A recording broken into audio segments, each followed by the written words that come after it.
안녕하세요. 저는 50대 여성이에요. 여러분께 제 이야기를 들려드리려 합니다. 처음 이런 이야기를 하려니 조금 떨리네요. 하지만 제 이야기가 누군가에게는 위로가 또 누군가에게는 힘이 될 수 있지 않을까 하는 마음으로 용기를 내어봅니다. 저는 지극히 평범한 가정에서 자랐습니다. 아버지, 어머니, 그리고 저. 우리 가족은 이렇게 세 식구였죠. 특별히 부족한 것도 특별히 넘치는 것도 없는 그런 가정이었습니다. 단지 한 가지 제게 아쉬웠던 것이 있다면 바로 형제 자매가 없다는 것이었죠. 어릴 적부터 저는 형제 자매가 많은 친구들이 무척 부러웠습니다. 학교에서 돌아오면 언니나 오빠가 반겨주고 귀여운 동생과 함께 놀 수 있는 친구들을 볼 때면 제 마음 한구석이 허전해지곤 했어요. 특히 명절이나 가족 행사가 있을 때면 더욱 그랬습니다.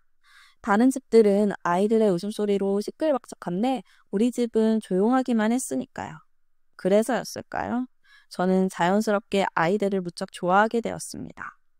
길을 가다 아기를 보면 절로 미소가 지어졌고 친구들의 동생들과 노는 것을 특별히 좋아했죠.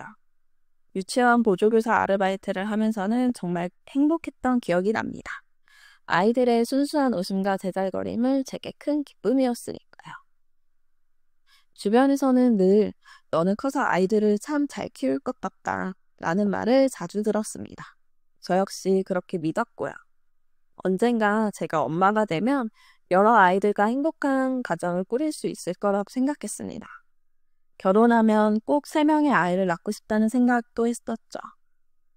첫째는 의젓한 아들, 둘째는 착한 딸, 그리고 막내는 귀여운 아들. 이런 소소한 상상을 하면서 미래를 그려보곤 했습니다. 26, 드디어 제가 꿈꾸던 결혼을 하게 되었습니다. 남편은 제가 생각했던 것처럼 다정했고 서로를 아끼며 사랑하는 마음으로 결혼 생활을 시작했죠. 신혼 초에는 정말 행복했습니다. 아침에 일어나면 남편과 함께 아침 식사를 하고 퇴근 후에는 저녁을 함께 먹으며 하루 일과를 이야기하는 그 소소한 일상이 그저 감사하기만 했어요. 결혼하고 얼마 지나지 않아 시어머니께서 슬슬 아이 이야기를 꺼내시기 시작했습니다. 처음에는 아직 신혼인데 뭘 그렇게 서두르세요. 아무 웃어 넘기곤 했지만 점차 저도 아이를 가지고 싶다는 생각이 강해졌습니다. 하지만 몇 달이 지나고 1년이 지나도 아이 소식은 없었습니다. 처음에는 아직 때가 아닌가 보다 하고 생각했습니다. 하지만 시간이 갈수록 불안해지기 시작했죠. 병원도 다니고 민간요법도 시도해 보았지만 소용이 없었어요. 가끔 임신이 되어도 곧바로 유산이 되었습니다. 한 번, 두 번. 반복되는 유산을 겪으면서 제 마음은 점점 더 지쳐갔습니다. 병원에서 초음파 검사를 받을 때면 심장이 쿵쾅거렸고 결과를 기다리는 시간은 늘 고통스러웠죠. 그리고 또다시 들려오는 유산되었습니다. 나는 의사 선생님의 말씀에 눈물을 훔치던 날들이 이어졌습니다. 시어머님의 말씀은 날이 갈수록 심해졌어요. 애도 못 낳는 게 무슨 며느리냐? 우리 집안 대를 끊으려고 작정했느냐? 여자 부실도 못하는 거. 이라는 말로 상처를 주었죠. 식사 자리에서도 가족 모임에서도 늘 저를 힐끗거리며 한숨을 쉬시곤 했습니다. 나는 다 낳는 애를 왜 못 낳냐? 여자 부실도 못하는 것이 우리 집안 대를 다 끊어놓게 생겼다. 라는 말들이 일상이 되어갔죠. 그래도 전 계속 노력했습니다. 한약도 먹고 침도 맞고 할 수 있는 건 다 해보았어요. 남편도 처음에는 저를 위로하고 감싸주었지만 점점 지쳐가는 게 보였습니다. 퇴근 후에 술을 마시는 날이 잦아졌고 주말에도 회사 일을 핑계로 집을 비우는 날이 많아졌죠. 그렇게 우리는 결혼 생활이 조금씩 하지만 확실하게 금이 가기 시작했습니다. 그날은 제가 평생 잊지 못할 날이 되었습니다. 늘 그렇듯 저는 아침 일찍 일어나 남편의 출근 준비를 도왔습니다. 하지만 그날따라 남편의 양복 주머니에서 낯선 영수증 하나가 떨어졌죠. 호텔 영수증이었습니다. 순간 가슴이 찰렁 내려앉았지만 저는 애써 평소처럼 행동했습니다. 회사 일 때문이었겠지 하고 스스로를 위로하면서요. 하지만 불안한 마음은 떨칠 수가 없었습니다. 남편이 출근하고 난 후 저는 용기를 내어 남편의 서재에서 서랍을 열어보았습니다. 그리고 거기서 한 장의 초음파 사진을 발견했습니다. 찢어지는 것 같은 가슴을 부여잡으며 그 사진을 자세히 들여다보았죠. 날짜는 일주일 전이었고 임신 12주라고 적혀 있었습니다. 그 순간 머릿속이 하얘졌습니다. 귓가에서는 이명이 울렸고 다리에 힘이 풀려 그 자리에 주저앉고 말았죠. 얼마나 그렇게 있었을까요? 정신을 차리고 보니 해는 이미 중천에 떠 있었습니다. 그날 저녁 남편이 평소보다 늦게 들어왔습니다. 술 냄새가 나는 것을 보니 또 회식이었나 봅니다. 저는 조용히 남편 앞에 그 초음파 사진을 내려놓았습니다. 순간 남편의 얼굴이 굳어졌고 긴 침묵이 이어졌죠. 미안해. 결국 남편이 입을 열었습니다. 사실 내가 만나는 여자가 내 아이를 가졌어. 그 순간 온 세상이 무너지는 것 같았습니다. 하지만 더 큰 충격은 그 다음날 아침에 찾아왔습니다. 시아버님께서 갑자기 찾아오셨는데 이미 모든 것을 알고 계셨더군요. 이제 됐다. 너는 이제 필요 없어. 우리 집안 대로 이을 손주가 생겼으니. 시아버님의 말씀은 차갑게 그지없었습니다. 이제 우리한테 너 같은 건 필요 없다. 너 그만 나가줬으면 해. 가슴이 찢어지는 것 같았습니다. 그동안 제가 얼마나 시어머님을 친어머니처럼 모시려 했는지, 얼마나 가정을 지키기 위해 노력했는지. 하지만 그 모든 것이 물거품이 되어버렸습니다. 더 비참했던 것은 남편의 태도였습니다. 우리 그만하자. 어차피 너는 아이를 가질 수 없잖아. 그가 말했습니다. 마치 오래전부터 준비해둔 말처럼 담담하게요. 일주일 후 저는 작은 트렁크 하나를 들고 그 집을 나왔습니다.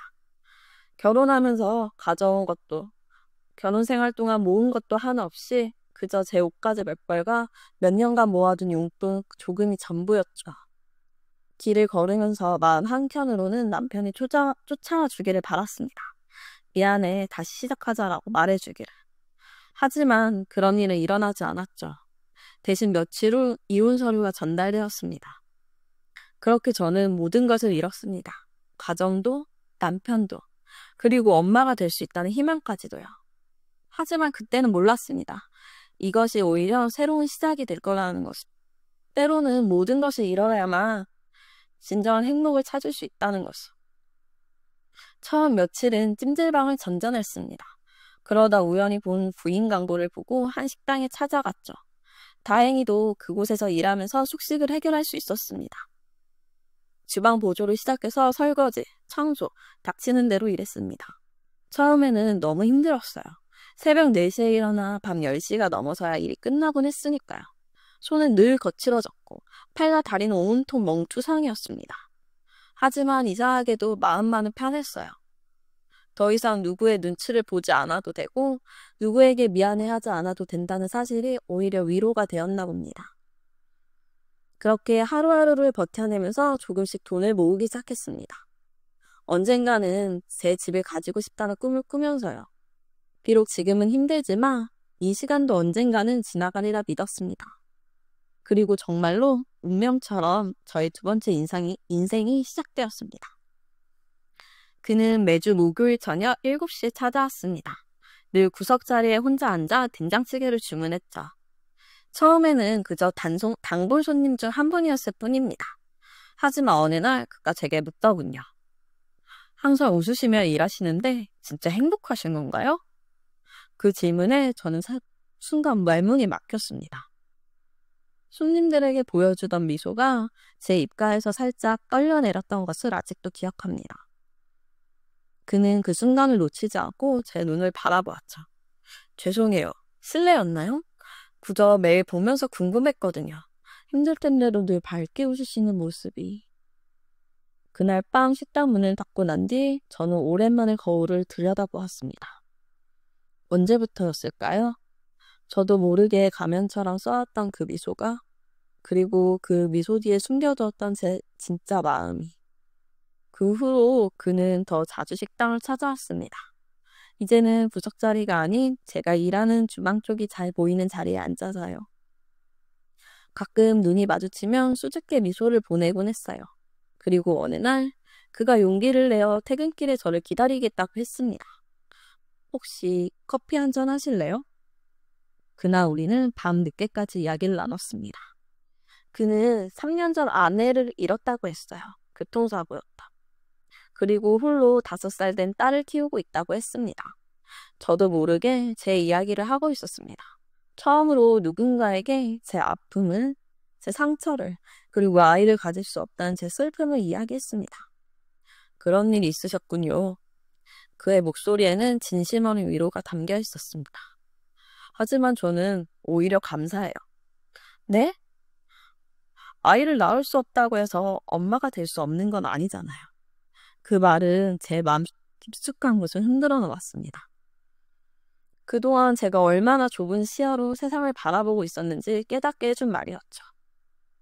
며칠 후 그는 자신의 딸 은채를 데리고 왔습니다. 까만 눈동자에 해맑은 미소를 가진 아이였죠. 처음에는 낯설어하며 앞바디에 숨어있던 은채가 이제는 제 무릎을 베고 누워 책을 읽자고 조르는 사이가 되었습니다. 이모, 우리 집에서 살면 안 돼요? 어느 날 은채가 물었습니다. 응? 그게 무슨 말이야? 아빠가 이모 좋아하는 거 다 알아요. 아빠가 이모 얘기할 때마다 눈이 반짝반짝 하거든요. 그렇게 우리의 인연은 깊어져 갔습니다. 하지만 제 마음 한켠에는 여전히 두려움이 있었습니다. 과연 제가 다시 한번 가정을 꾸릴 자격이 있는 걸까? 제가 정말 은채의 엄마가 될 수 있을까? 그러던 어느 날 은채가 고열로 아프게 되었습니다. 마침 그날은 그가 출장을 가야 하는 날이었죠. 저는 망설임 없이 식당일을 빼고 은채를 돌보았습니다. 밤새 은채의 이마에 물수건을 얹어주고 끊임없이 체온을 재고 미음을 끓여 한 숟갈씩 떠먹였죠. 다음날 아침 출장에서 급히 돌아온 그는 은채의 방에서 우리를 발견했어요. 은채는 제품에 안겨 평화롭게 잠들어 있었고 저는 의자에 기대어 깜빡 잠이 들어 있었던 모양입니다. 결혼해 주시겠어요? 눈에 떴을 때 그가 한 첫마디였습니다. 이제 더는 고민하지 않을래요. 우리 새롭게 다시 시작해보는 건 어떨까요? 그렇게 우리는 결혼을 하게 되었습니다. 화려하지는 않았지만 은채의 환한 웃음이 가득했던 따뜻한 결혼식이었죠. 엄마! 은채가 제게 달려와 안기며 처음으로 저를 엄마라고 불렀을 때 저는 참았던 눈물을 터뜨리고 말았습니다. 드디어 저도 누군가의 엄마가 된 거죠. 우리 가족의 일상은 평범하지만 행복 그 자체였습니다. 매일 아침 일어나며 은채를 깨우는 것으로 하루가 시작되었죠. 우리 공주님 일어나세요. 늘 제가 은채의 뺨에 입맞춤을 해주면 은채는 5분만 더요 하며 이불 속으로 파고들곤 했습니다. 그럴 때면 남편이 은채를 번쩍 들어 올리며 우리 공주님 오늘도 예쁜 하루 보내자 하고 외치곤 했죠. 비록 넉넉하지는 않았지만 우리는 정말 행복했습니다. 남편은 작은 전자제품 수리점을 운영했는데 수입이 많지는 않았어요. 하지만 가족을 위해 늘 최선을 다했죠. 저는 계속해서 식당 일을 했고 틈틈이 반찬 가게에서도 일했습니다. 은채의 학원비와 생활비를 벌기 위해서였죠. 은채는 날이 갈수록 예쁘게 자라났습니다. 특히 공부를 정말 잘했어요. 늘 반에서 1등을 놓치지 않았죠. 선생님들도 은채를 무척 예뻐하셨고요. 하지만 더 자랑스러웠던 것은 은채의 마음이었습니다. 엄마, 나 커서 의사 될 거예요. 그래서 아픈 사람들 다 치료해 줄 거예요. 은채의 꿈은 의사가 되는 것이었습니다. 왜 의사가 되고 싶냐고 물으면 은채는 이렇게 대답했죠. 우리 진짜 엄마가 아프다가 하늘나라 가셨대요. 그래서 난 의사가 되어서 아픈 사람들이 하늘나라 가지 않게 할 거예요. 그런 은채의 말을 들을 때면 가슴 한켠이 찡해졌습니다. 은채는 저를 친엄마처럼 따랐지만 전 늘 마음 한구석에 은채의 친엄마에 대한 미안함과 간사함을 간직하고 있었거든요. 그렇게 평화로운 나날들이 이어지고 있던 어느 날이었습니다. 그날따라 남편이 퇴근 전화를 하지 않았어요. 평소와 다른 점이라며 그것뿐이었는데 그것이 우리 가족의 마지막 평화로운 순간이 될 줄은 아무도 몰랐습니다. 밤 10시 한 통의 전화가 왔습니다. 여보세요? 김민수 씨 댁인가요? 네, 맞습니다만. 지금 병원 응급실로 와주셔야 할 것 같습니다. 남편분이 교통사고, 그 순간 전화기를 떨어뜨릴 뻔했습니다. 다리가 후들거렸지만 옆에서 숙제하고 있는 은채를 보니 정신을 차려야 했습니다. 은채야, 엄마랑 지금 아빠 보러 가자. 아빠가 조금 아프시대. 떨리는 목소리로 겨우 말을 이었습니다. 택시를 타고 달려간 병원 응급실. 그곳에서 우리를 기다리고 있던 것은 끔찍한 현실이었습니다. 음주운전자의 차량이 중앙선을 넘어 남편의 차를 들이받았다고 했습니다. 사고 직후 신정지가 왔고 그대로 아빠! 아빠! 은채가 울부짖었습니다. 하얀 천으로 덮인 남편의 모습을 본 순간 은채는 오열을 터뜨렸죠. 아빠, 일어나요. 제발. 저 공부 더 열심히 할게요. 아빠, 제발 일어나요. 그 순간 제 심장이 찢어지는 것 같았습니다. 은채를 꼭 아는 채 저도 모르게 눈물이 흘려내렸습니다. 하지만 울 수조차 없었어요. 은채 앞에서 무너질 수는 없었으니까요. 장례를 치르는 3일 동안 은채는 한시도 제 곁을 떠나지 않았습니다. 밤에도 제 손을 꼭 잡은 채 잠들었죠. 마치 저마저 잃을까봐 두려워하는 것처럼요. 엄마, 이제 우리 둘이서 살아야 해요? 장례를 마치고 돌아오는 날 은채가 물었습니다. 응, 우리 둘이서. 하지만 괜찮아. 엄마가 은채를 꼭 지킬 거야. 약속해 주세요. 엄마도 절대 하늘나라 가지 말아요. 그날 밤 은채가 잠든 후 저는 오랫동안 울었습니다. 하지만 이내 마음을 다 잡았죠. 이제 제가 은채의 전부가 되어야만 하니까요. 그리고 은채의 꿈을 위해 저는 더 강해져야만 했습니다. 남편이 떠난 후 현실은 냉혹했습니다. 장례를 치르고 나니 생활비는 바닥이 났고 남편이 운영하던 가게의 월세도 밀려 있었죠. 보험금이 나오기는 했지만 그걸로는 밀린 채무를 겨우 해결할 수 있을 뿐이었습니다. 은채야, 우리 이사를 해야 할 것 같다. 은채의 눈빛이 흔들렸습니다. 아빠랑 살던 집 떠나야 해요? 가슴이 미워졌지만 강해져야 했습니다. 응, 하지만 괜찮아. 우리는 함께니까. 그렇게 우리는 작은 원룸으로 이사했습니다. 살림살이의 대부분을 처분해야 했지만 은채의 책상과 책장만큼은 꼭 가지고 왔죠. 은채의 공부만큼은 절대 포기할 수 없었으니까요. 다시 식당 일을 시작했습니다. 하지만 이제는 은채를 혼자 둘 수가 없어서 일할 수 있는 시간이 제한적이었죠.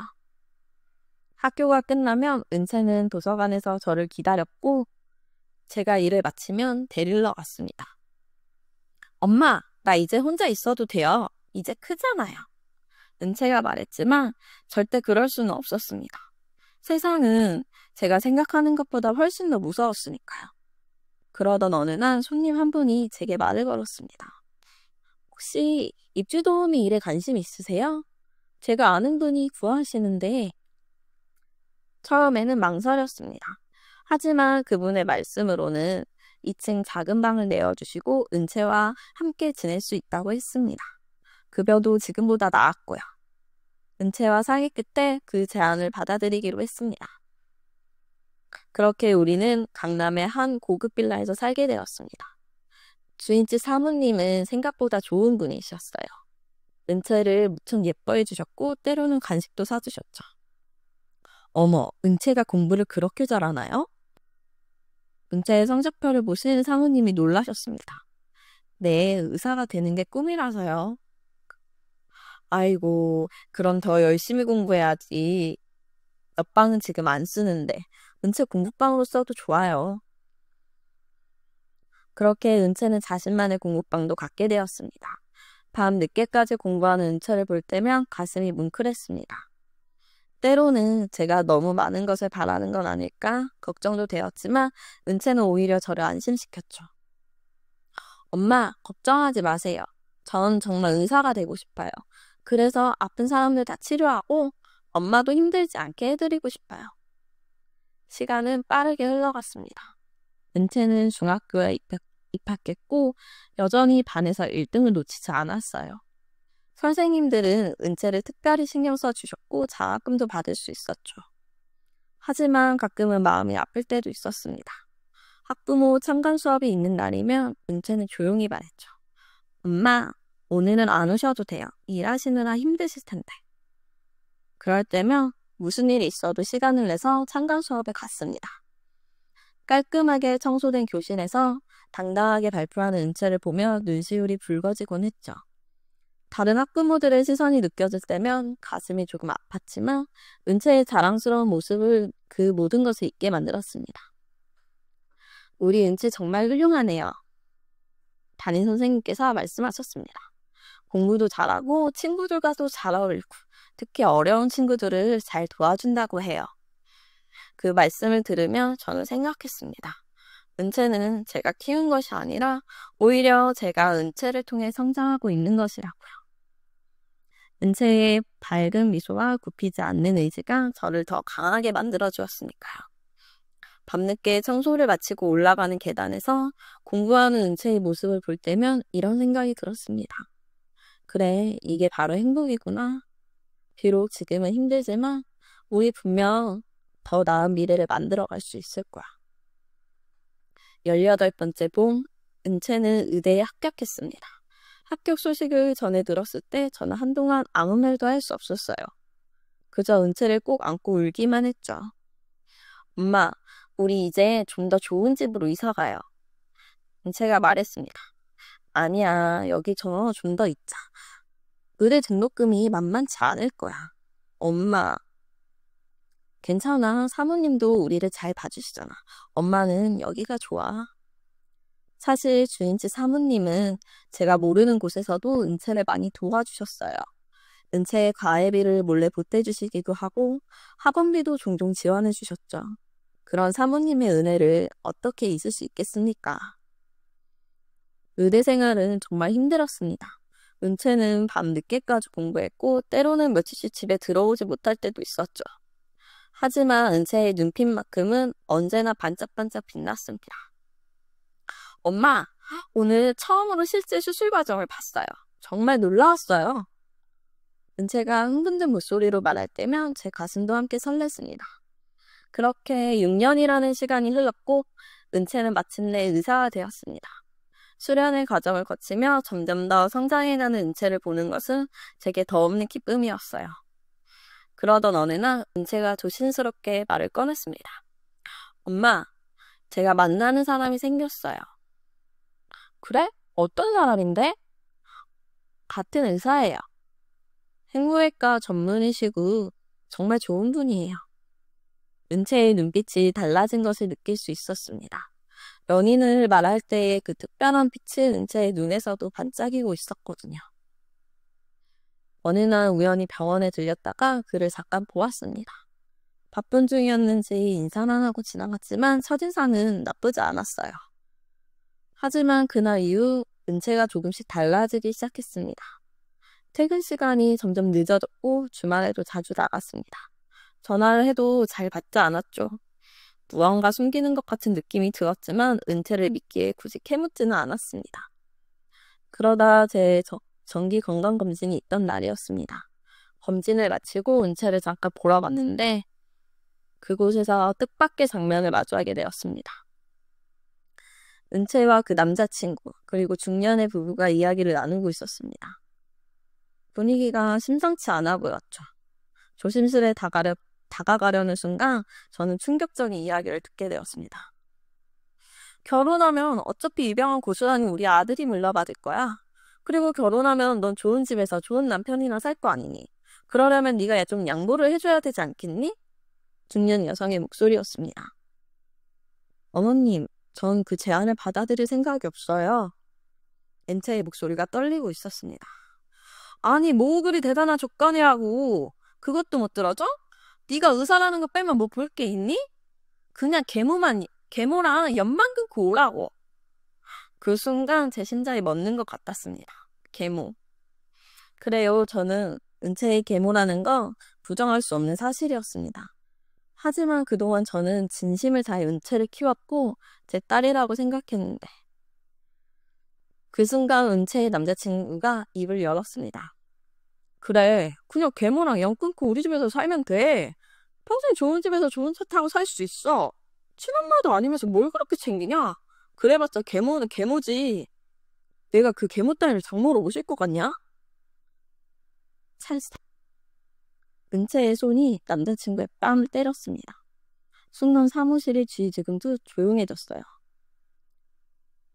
당신이 감히 우리 엄마를 모욕해?